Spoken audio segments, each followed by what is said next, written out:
In modern supply chain operations, managers face a constant, inescapable friction: the push to improve customer service against the mandate to minimize logistics expenses. To design highly optimized distribution networks, you have to understand how to accurately model this trade-off. This concept serves as the foundational architectural rule for every physical network design decision you will make. By analyzing this tension, we can set target service levels that perfectly align internal inventory policies with external customer expectations. The ultimate goal of operations management is finding the optimal strategic balance. It is never about indiscriminately maximizing service at any cost. Let's establish the formal definition. The service cost trade-off dictates that increasing the level of customer service inherently requires higher supply chain and logistics costs. The inverse is equally true.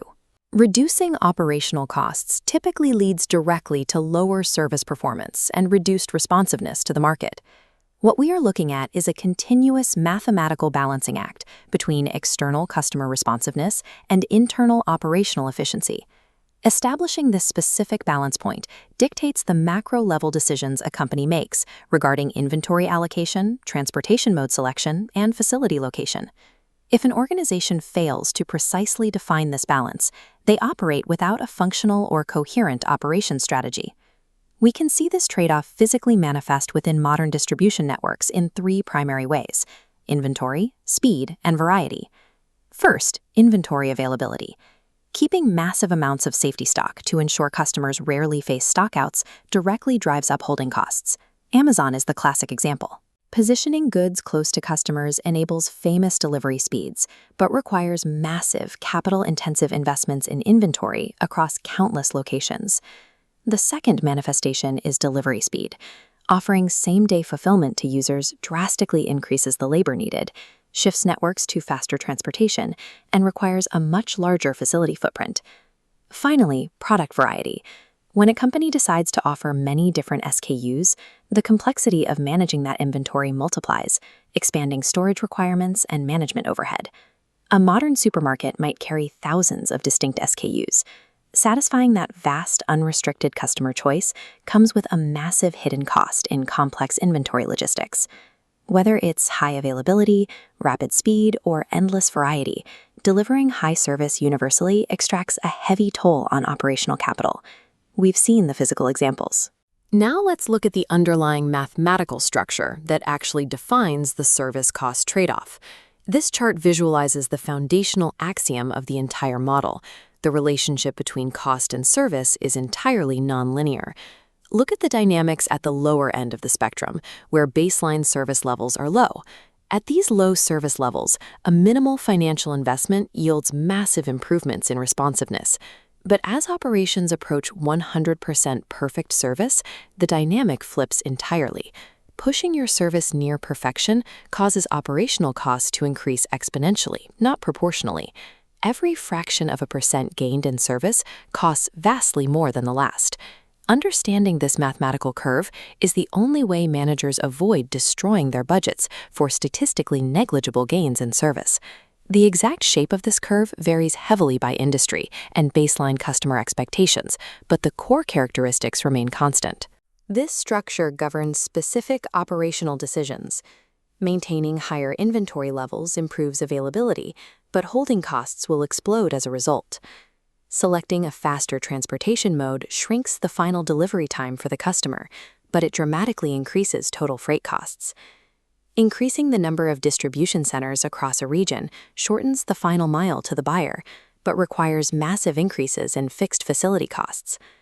A supply chain manager's primary job is navigating these exact decision nodes, relying on rigorous data and strict KPI monitoring to maintain equilibrium. We can apply this theoretical framework directly to the real-world operational strategy of the fast fashion sector, specifically Zara. Zara's primary operational goal is achieving an ultra-fast response to rapidly changing fashion demands. To hit that goal, they rely on smaller production batches and prioritize nearby, localized manufacturing instead of chasing cheaper labor overseas. Their distribution strategy powerfully reinforces this by utilizing highly frequent shipments to stores over traditional, slower, bulk efficiency methods. Zara intentionally accepts massive operational and transport costs. That high cost is the necessary price for maintaining their strategic speed advantage in the market. Despite how clear this trade-off seems, there are two professional misunderstandings that routinely cause global supply chains to fail. The first is the maximum service fallacy. Assuming the highest possible service level is inherently best is structurally flawed. As we saw on the exponential curve, pursuing a perfect service rate will inevitably lead to completely unsustainable operational expenditures. The second is the minimum cost fallacy. Designing a network for the absolute lowest logistics cost is rarely the optimal business choice.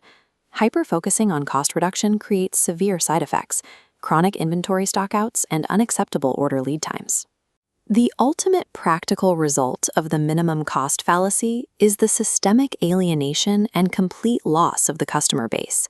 True optimization identifies the specific point where the value of preventing a lost customer is finally outweighed by the exponential cost of further service improvements. The golden rule of logistics is inviolable. Higher service demands higher cost, and lower cost requires accepting reduced service.